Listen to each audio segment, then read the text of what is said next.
বিগত দিনে দেখেছি যে আওয়ামী লীগ বাংলাদেশে সন্ত্রাসী কর্মকাণ্ড করে গেছে এবং এই 5 আগস্ট পরবর্তীও তারা এখন পর্যন্ত তাদের সেই সন্ত্রাসী কর্মকাণ্ড থেকে বেরিয়ে আসতে পারে নাই, যেটা আমরা আমেরিকায় এয়ারপোর্টে দেখেছি। আমেরিকার যে আওয়ামী লীগ সন্ত্রাসীরা সেখানে দুই একটা ডিম নিক্ষেপ করে যে তারা কিভাবে বাংলাদেশের বিপ্লবীদের দমাবে সেটা আমার বোধগম্য হয় না। যেখানে শেখ হাসিনার কামান বুলেট গুলির সামনে অসংখ্য যুবক, আমরা ছাত্রদল, যুবদল, স্বেচ্ছাসেবক দল সবাই বুক পেতে আন্দোলন সংগ্রাম করে শেখ হাসিনাকে বাংলাদেশ থেকে বিতাড়িত করেছি। সেখানে তারা দুইটা পচা ডিম দিয়ে কীভাবে আবার আমাদেরকে দমাবে সেটা আমরা বুঝি না, আমাদের বোধগম্য হয় না। ষড়যন্ত্র বলতে কি, আওয়ামী লীগের বড় থ্রেড হলো বিএনপি।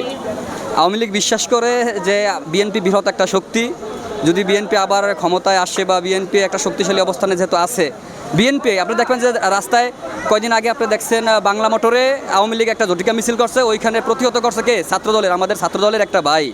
সেক্ষেত্রে আওয়ামী লীগ বাংলাদেশে একমাত্র বিএনপিকেই তাদের প্রতিপক্ষ হিসেবে মনে করে এবং এনসিপির উপরে ক্ষুব্ধতার কারণ হইল গিয়ে আপনার তারা যেহেতু ছাত্র আন্দোলনের মাধ্যমে শেখ হাসিনার পতন হয়েছে, ওইভাবেই আমি বিষয়টা ওইভাবেই দেখে। এখন আমরা ঐক্যবদ্ধ বাংলাদেশ, আওয়ামী লীগের ক্ষেত্রে আমরা ঐক্যবদ্ধ, এখানে আমরা বিভাজন করতে চাই না।